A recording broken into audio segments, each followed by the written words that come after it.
Здравствуйте все! Добро пожаловать на канал Магия Песка. Дорогие мои зрители, с вами, как всегда, ваша Ольга. Всех вас сердечно благодарю за ваши лайки, хорошие добрые комментарии, за вашу поддержку, за ваши просмотры. Земной вам поклон! Сегодня у нас будет отсыпочка на такую тему: послание вашего ангела. Настраивайтесь. Давайте посмотрим, какое послание передает вам ваш ангел. И я прошу высшие силы дать мне возможность ответить на все ваши вопросы и послать для вас только самую важную, нужную и полезную информацию.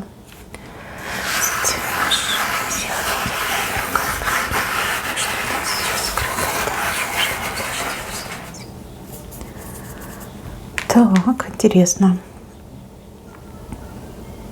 Вы все разные, отсыпка у нас общая, но раз вы попали на это видео, поверьте, вам нужно это услышать.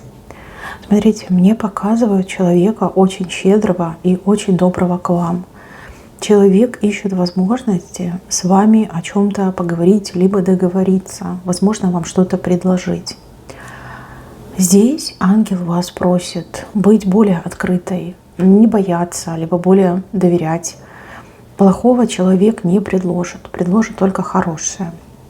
Но в данном случае вообще показывают, что рыбу предлагают. По рыбе либо любовь, либо деньги. Да, подарки, может быть, какие-то. Какая-то выгода, кстати, тоже может отыграться. Поэтому, мои хорошие, не надо закрываться, не надо ни от кого прятаться. И лишняя скромность, она вам не во благо, скорее как во вред пойдет. Будет хорошее предложение, но так не отказывайтесь, принимайте, все будет замечательно.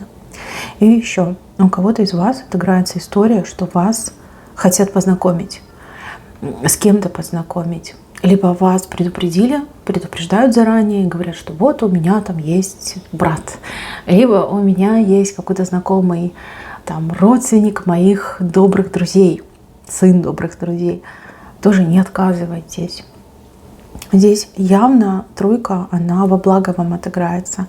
Даже если вдруг вы не сможете там влюбиться в этого человека, то дружить вы с этим человеком можете. И от этой дружбы очень много позитивных моментов будет идти. Вообще здесь желательно идти людям навстречу.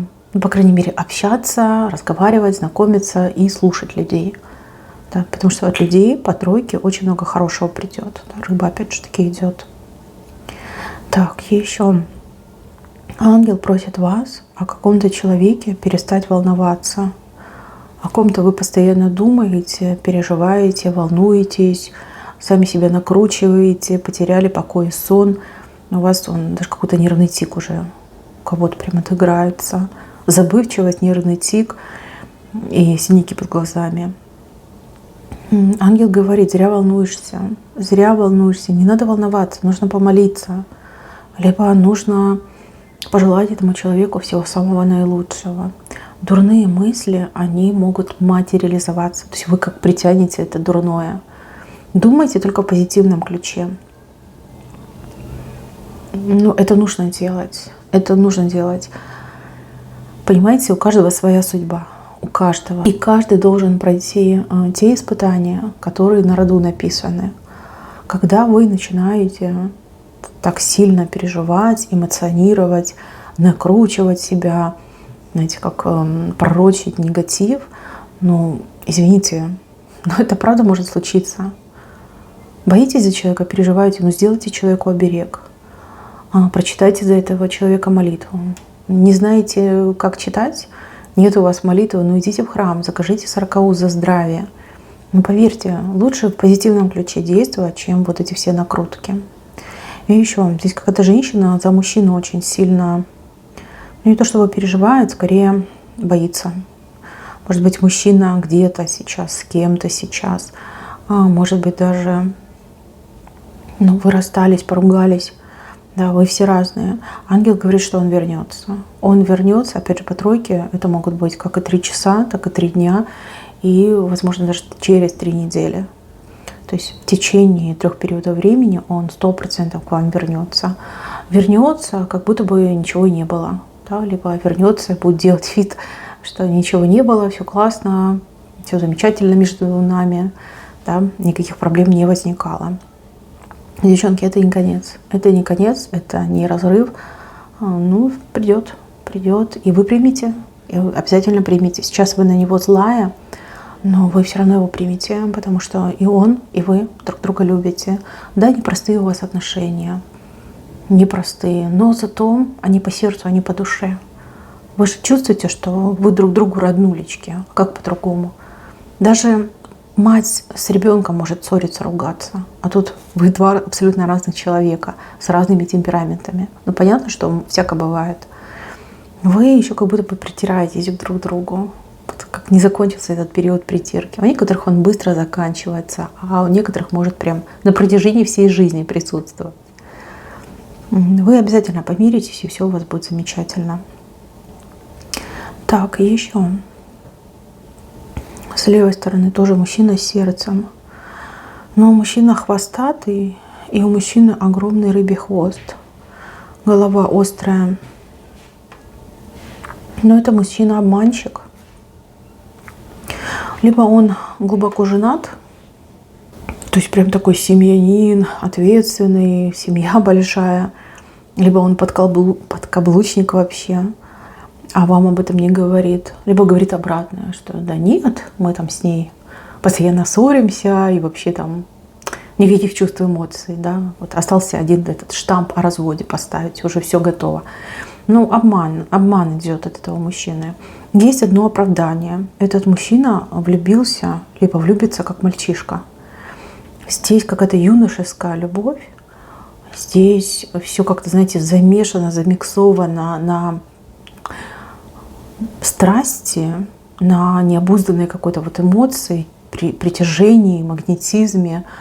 Но вы для этого мужчины, ну, просто самое желанное. По-другому тут и не скажешь. От этого желания у него помутнение в голове. Он не может трезво, рационально мыслить. Поэтому он будет вас обманывать. А у некоторых из девчонок отыграется, что мужчина, например, живет с родителями и находится, допустим, это, конечно, ужасно, но все бывает в жизни, да, на содержании у своих родителей. А мама при этом будет говорить, что вот я крутой, у меня там работа, бизнес, все дела. Весь такой прям при деньгах. Но на самом деле все не так. То есть он будет врать, потому что его обуяло безумное влечение, безумная страсть к вам. У кого-то отыграет, что прям влюбился. Но у большинства именно идет вот желание вами обладать. Очень красиво будет все это рассказывать, очень красиво будет говорить. Но, девочки, как бы я не вижу перспективы между вами. Все, что он вам может предложить, это тайные отношения, либо быть на содержании у его семьи, да, у его родителей. Ну, типа дали родители деньги на ресторан, вы пошли в ресторан. Дали на кино, вы пошли в кино. И все. Понимаете? Опять же, на лжи строить отношения. Ну, какой будет финал? Сможете ли вы, в принципе, потом доверять этому человеку? Прям, смотрите, он это свое сердце вам так тыкает. Вот бери все, это мое сердце, там ты одна единственная, все туда-сюда. Девчонки, ну, если развлечься, например, да, то может быть. А вот для серьезных отношений нет. Вы еще такая женщина, вы любите ушами. Вы меня простите, но вы любите ушами. И плюс вы как-то очень быстро привязываетесь к людям. Смотрите, можно влюбиться и разбить себе сердце. Это вас предупреждают. Какой-то нечестный он мужчина. Нечестно и неправильно он все это делает. Так, еще. Здесь какая-то женщина. Женщина от вас чего-то очень сильно будет хотеть. Чтобы вы что-то ей дали, отдали, что-то для нее сделали. Но вообще мне идет больше как информация о каких-то вещах. Даже вплоть до того, что она может попросить что-то примерить ваше. Смотрите, женщинам, кем бы эта женщина ни приходилась, ничего в ближайшие 7 дней не давайте. Не отдавайте и не давайте. Ни соль, ни спички, ни свою одежду, ни деньги. Вообще ничего не давайте. Ничего своего в руки не давайте. Максимум, что вы можете сделать, не одежду, ну, например, там бытовые какие-то вещи, там, та же соль. Вы ставите, да, вот вас просят, дай мне соль. Вы говорите, хорошо. Вы берете эту соль, да, не в руки, а на стол положили рядом, да, на стол положили, и пусть эта женщина возьмет со стола, но не с ваших рук. Знаете, идет такое стойкое ощущение, что эта женщина вам очень сильно завидует. Отсюда идет какая-то ненависть к вам и желание, во что бы то ни стало, вас как-то обидеть. Ну, либо сделать вам больно, либо сделать вам неприятно, либо все себе забрать, да, вот, вашу красоту, вашу жизнь, ваши возможности. Не исключено, что женщина, полученную вами любую вещь, любой предмет, может использовать в каких-то магических целях и очень нехороших. Вот она очень хитрая, коварная, и вы к ней, в принципе, хорошо относитесь. Ну, ничего дурного в ней не видите. А обычно какой враг? Правильно, он прячется, он хитрый, он всегда близко. И чтобы вот прям, знаете, в спину толкнуть. Вот это ее такая мысль, ее такая идея.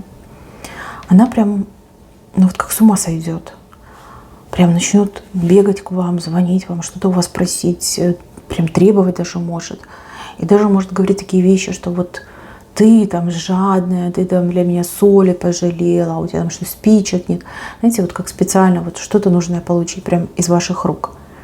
Ничего не давайте. Либо давайте тем способом, методом, который я вам показала. И упаси вас Господь кому-то давать свою одежду, которую вы носили. Даже примерить, даже в руках подержать нельзя ни в коем случае. Вот никому не разрешайте трогать руками свою одежду.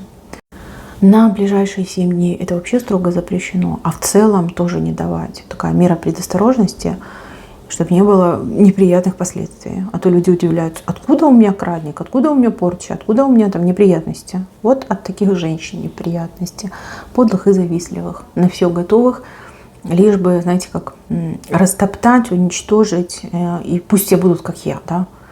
Потому что не дай бог кто-то будет лучше, чем я жить не смогу, ни спать, ни есть не смогу. Ну, такая неприятная. Так, дальше. Голова болит. У кого голова болит?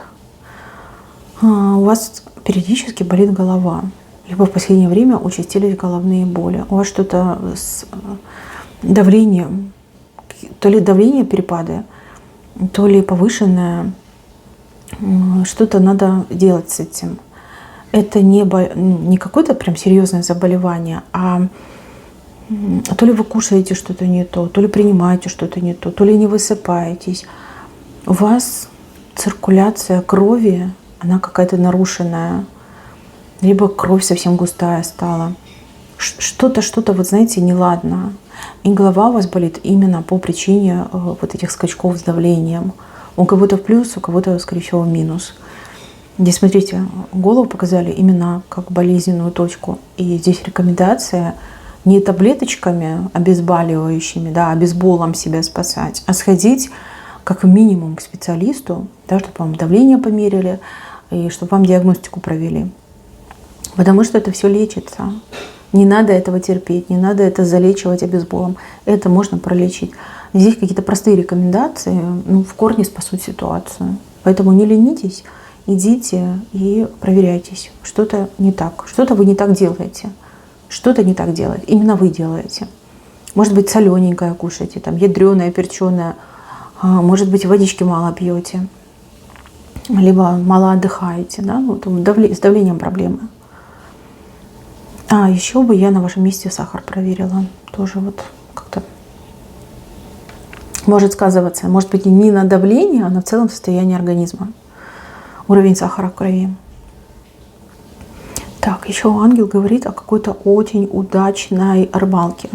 Ну, по рыбалке это всегда у нас возможности. По рыбалке это всегда у нас прибыль, доходы, перспективы, да, возможности получить, вот себе забрать, порыбалить. Смотрите, у вас 2 раза закинута будет удочка абсолютно пусто, неудачно. А вот на 3-й раз, ну вы прям Но это не золотая рыбка, это золотой кит. Вы меня простите, но правда, что-то гигантское, большое, такое необычное, красивое, да, рыбина такая мощная. Ну, кит точно. Кит, золотой кит. Ребят, кто в себя верит, тот этого кита поймает, вот 100%. Если вы человек такой, нервный, допустим, да, нетерпеливый, да, не нервный, не терпеливый, а может быть и нервный, и нетерпеливый, да, раз закинули мимо, скажете, ах, все, не хочу. А кто-то и второй раз закинет, увидит, что мимо, и на третий раз не пойдет, а надо 3 раза. С третьего раза не рыбка, кит, китяра огромный, вы его выловите. Вы его точно вытянете и будете очень-очень счастливы. Это может касаться работы, опять же, прибыль, заработки, возможности, да что угодно может быть. Кит целый. Представляете, какая-то огромная рыба, да? Кит не рыба, кит млекопитающее, насколько я помню. Если неправильно, поправьте меня в комментариях. Прям вытащить 100%. Не сдавайся, да? Не сдавайся. Иди на пролом, иди до конца. Вот сколько есть попыток, все пользуй. Не сдавайся. Вот в этом ваша слабость. Вы либо быстро сдаетесь, либо быстро перегораете, либо действительно очень тяжело переносите неудачи. Поверьте, каждая неудача – это дополнительный, очень нужный каждому человеку опыт. Поэтому будьте помягче к себе и давайте себе дополнительные шансы, давайте себе дополнительные пробы. Не сдавайтесь так легко, чего бы это ни касалось. Так, дальше. Здесь показываю человека, который осознает свою вину перед вами. Но человек очень-очень гордый. Такое свойство характера, да? Человек вам как будто бы что-то пытается сообщить, либо хотел бы сообщить. Мне почему-то идет картинка, что что-то пишет и стирает, что-то пишет и стирает. Либо номер, например, набирает ваш, и тут же отбой, вот мгновенно, да, чтобы не дозвонился. С одной стороны, хотел бы сказать, либо хотела бы сказать, что был неправ, не права, но вот эта клятая гордость не позволяет. Понимаете, это просто какой-то ужас, наваждение. Вы этому человеку абсолютно не безразличны. Человек понимает, что виновата. Хотела бы все это, знаете, как назад открутить, не говорить этих слов, либо не делать этого поступка. Но, к сожалению, что сделано, то сделано, либо что сказано, то сказано. Гордость всему виной. Гордость. Поэтому, ребят, думает о вас постоянно этот человек. Думает. То, что нет общения, это не значит, что все забыто, вычеркнуто. Думает. Здесь надо, знаете, как-то обыграть эту ситуацию. И если этот человек прям дорог, то, возможно, нужно какой-то сигнал послать. Либо попросить кого-то третьего, чтобы организовали вашу встречу. Потому что лично, глаза в глаза, этот человек гордость свою преодолеет. А если нужно писать, а если нужно звонить, всегда отступает, да, не доделывает до конца. Болезнь этого человека называется гордость. Гордость, которая все портит этому человеку в жизни. Все портит.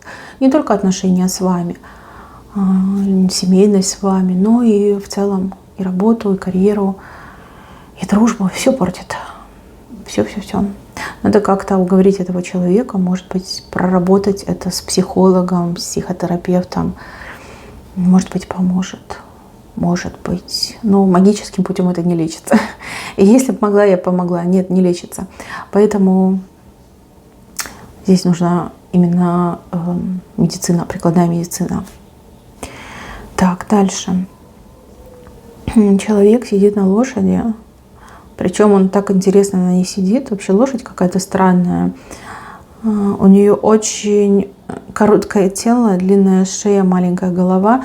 И человек сидит на этой лошади, не вперед смотрит, а назад. То есть он не на голову лошади смотрит, не в сторону головы, а в сторону попы. И смотрите, на хвост смотрит и думает, а что это? Что это за хвост? Но это кто-то на работу так устроился, либо каким-то делом занимается. Не голова, а попа.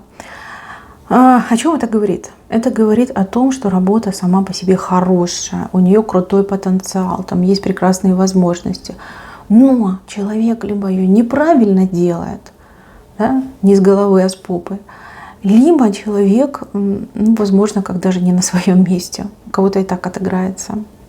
Это может быть ваша ситуация, либо ситуация ваших близких. Ну, например, муж устроился на работу. Все ходят и завидуют. О, крутая компания, крутая контора. А вы от него только жалобы слышите. Думаете, как же так? Всем нравится, а у него не получается. Ну, конечно, если он неправильно на эту лошадь сел. Если не в голову смотрит, а в попу, как у него может получиться? То же самое. Вы, например, чем-то занялись, своим делом, какое-то увлечение, может быть, неправильно, не с той стороны заходите. Здесь нужно как-то подумать, помозговать. Если не ваше, то уходить, переходить на другую работу, либо на другую должность, либо попросить совета более, ну, скажем, опытных коллег, товарищей, где-то там к начальнику прийти и сказать: ну, вот такая вот фигня, извините. Не могу понять, что происходит. Может быть, вам нужен какой-то мастер-класс, может быть, какая-то подсказочка, да что угодно может быть. Просто не надо об этом молчать. И не надо винить ни себя, ни работу. Ну вот как-то неудачно вы на эту лошадку залезли, либо ваш близкий залез. Здесь все может поменяться, причем поменяться в лучшую сторону. Так, еще момент очень важный. Мне показывают женщину молодую и голодную. Да, голодная. Может быть, в прямом смысле слова она голодает. Следит типа за фигурой и голодает. А может быть, она голодная до возможностей, до денег, до каких-то богатств, до какого-то уровня жизни. Почему-то эта женщина, как, знаете, охотница, которая ищет жертву. Если вы замужняя дама, либо у вас парень есть, и парень неплохой, либо муж неплохой, то примите меры. Вот такая охотница, голодная охотница, может выйти к нему навстречу. Терять ей нечего, предлагает она всегда все и сразу. Ну, типа себя все и сразу предлагает. Поэтому, девчонки, надо обезопасить своего любимого. Если надо, строго приказать, если надо, с ним вместе походить, да, чтобы отпугнуть вот эту охотницу. И также такая охотница может быть у вас на работе. Ну, допустим, жажда у нее к вашей должности, либо жажда, вас опередить. Там, может быть, вакансия у вас на работе открылась. Не пропускайте ее вперед. Неважно, что она там готова, что она делает, как она выглядит. Главное, чтобы вы с полпути не сошли, да, и за свое боролись. Да, за мужчину боролись, за должность боролись, за место боролись, да, за свое обязательно боритесь. И вот таких вот голодных, наглых охотниц, нужно жестко осаждать, нужно жестко. Здесь нет места хорошим манерам, доброму воспитанию. Не. Здесь надо жестко и желательно правый глаз, понимаете, по-другому не поймет. Вот это голод ее толкает на всякие там нехорошие поступки, действия. Я не могу сказать, что она прям ужасный человек, просто голодная до жизни. Вот. Это, конечно, ее не оправдывает, но тем не менее, чтобы вы понимали ее мотивы. Ну, представьте, вы очень хотите кушать. Ну, прям очень хотите кушать. Ну, кто сможет вас удержать от вкусняшки? Ну, вот то же самое у нее. Вот как наестся она, так будет нормальным человеком, пока она очень-очень голодная. Вообще мне похожа она на какую-то, даже как приезжую женщину. Может, она из какого-то маленького городка, из провинции. Может, действительно она в жизни ничего доброго и не видела. Да? Может быть и так. Там слишком ее сильно не гнобите, но на место поставьте. Это надо сделать. Ну и мужчину лучше посопровождать, либо повстречать с работы. Ну, как получится, девчонки. Важно показать, что это мой мужик, да? Мой мужик. Так, мои хорошие, в целом, подведя итог, я вижу, что ваш ангел, он всегда начеку, он всегда наготове. Он знает, что вы иногда бываете шальной, он знает, что вы иногда очень эмоционально, что вас нужно, знаете, как держать, спасать. Но женщина вы горячая, либо мужчина вы горячий, не всегда у ангела получается вас остановить. Вижу, что любят вас небеса. Очень часто, кстати, посылают вам знаки, либо какие-то конкретные знаки, либо через людей вам посылают информацию и знаки. Не всегда вы это видите, не всегда прислушиваетесь, но тем не менее, что есть, то есть. Небеса любят, берегут, но, как мы знаем, береженого и Бог бережет. Ну, капелюшечку здравого смысла не повредит. Да? И спокойствие. Вы слишком иногда горячие бываете. Давайте так договоримся. Вот идеальная формула. Горячее сердце, холодная голова. Вот если эту формулу сможете соблюсти, вообще проблем в жизни не будет. Одни удовольствия, одна радость будет. Мои хорошие, берегите себя. Всем спасибо за внимание. Всем пока-пока.